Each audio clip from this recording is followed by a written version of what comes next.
Ladies and gentlemen, boys and sandwich makers, how are you doing on this fine evening?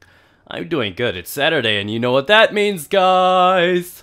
It's another aggressive Recon episode. I think we're coming in with the SRR-61 today, and I have the 6x scope on it, which is weird because I think it comes with the 8x. But we had a scope reduction, and now it's a 6x, guys. It's okay, though. We're doing pretty good for the day. I apologize. I almost forgot about this. If it wasn't for some subscribers saying randomly, which is weird too. If it wasn't for somebody randomly saying on Twitter, I can't wait till tomorrow. It's aggressive Recon. I would have forgot. Today's been a very busy week. As you could tell, my mind is nowhere right now. It's been a really hectic week trying to finish up the cleaning of the apartment before they go in there and start charging us for everything. My birthday's coming up. I'm celebrating it this weekend, Super Bowl. It's just been a really hectic week for me. I want to thank you guys for being patient. But without further ado, the gameplay is pretty solid. I've not really dabbled with the SRR since the game was released. I probably haven't even used the gun since the first week of the game's release. But I had some pretty decent shots. For those that do not know what the SRR is, eventually I'll have a gun review on it. But it's probably statistically the best bolt action in the game.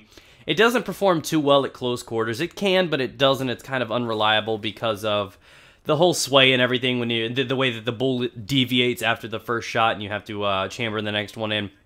Things get a little crazy with the gun, but when that new patch comes out, this gun is definitely going to be one of the most popular, if not the most popular gun in the game when it comes down to bolt actions. It's going to improve that much.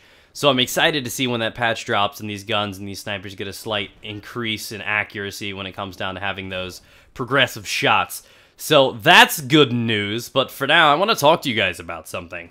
I got approached by a team and then went after another team. And you guys like, what are you talking about, teams? That's right, vegetarians approached me and tried to get me to switch teams, and I wouldn't do it. I wouldn't do it.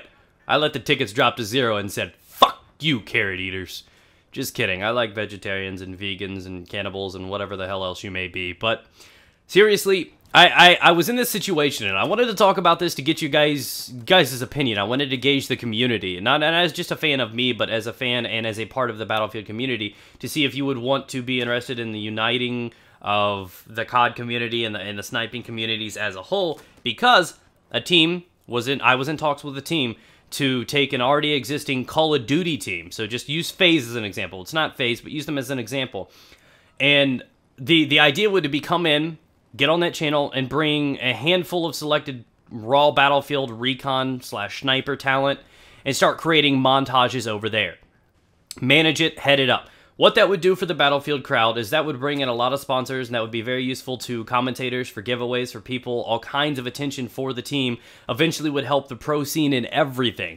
So sponsors are a big influence on what's going on. You can't go to a COD YouTuber or more specifically, a sniping COD team and see sponsored by Scuff, Gamma, Elgato, whoever, custom controllers, all these different people, and it's because they've got a lot of money, a lot of backing, and a lot of power behind them, and that's something you go to any random COD or Battlefield YouTuber, I mean, not COD, but Battlefield YouTuber, and you don't see that. There's no money flowing through there, there's no backing like that, and bringing something like that over would be instrumental in the growth of Battlefield. I mean, just imagine how many Call of Duty people that watch montages on a Call of Duty specific channel, if they were to see the explosions and the jets and the awesome things about Battlefield, that they would truly appreciate that too, and it would bring in an entirely new fan base.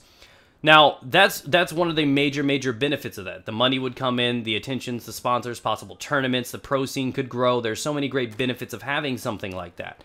Now, the downfall is it would no longer be a Battlefield community. You would be integrating it with the Call of Duty community. Things would be mutual.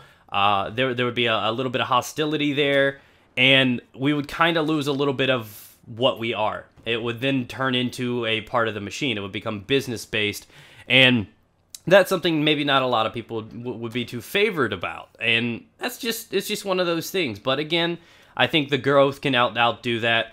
The alternative, I honestly think, is to reboot a channel like I had with Hydra Gaming about 2 months back, and that's a channel that was built around a team. Now, I would consider rebuilding that with a very small team, but keep it open as if a community channel as well. People from other teams or from their own selves can do it. Very similar to Hazard Cinema or something like that, where just any person, if it's you and you have a great montage, could upload to that channel for additional exposure and attention. So it would be like a community-based channel specifically for montages. Console players would be allowed. There would be no, only PC players only, nothing like that. So it'd be really cool to be in there. But what do you guys think about that? Do you think it would be the bad would outweigh the good in a situation like that? Do you think we should stay away from the COD side? I mean, I think it's going to happen because the downside, the bad side is at any point, if a large team like FaZe or anything was like that, was like, hey, let's make a Battlefield team, they would come over and they would dominate everything.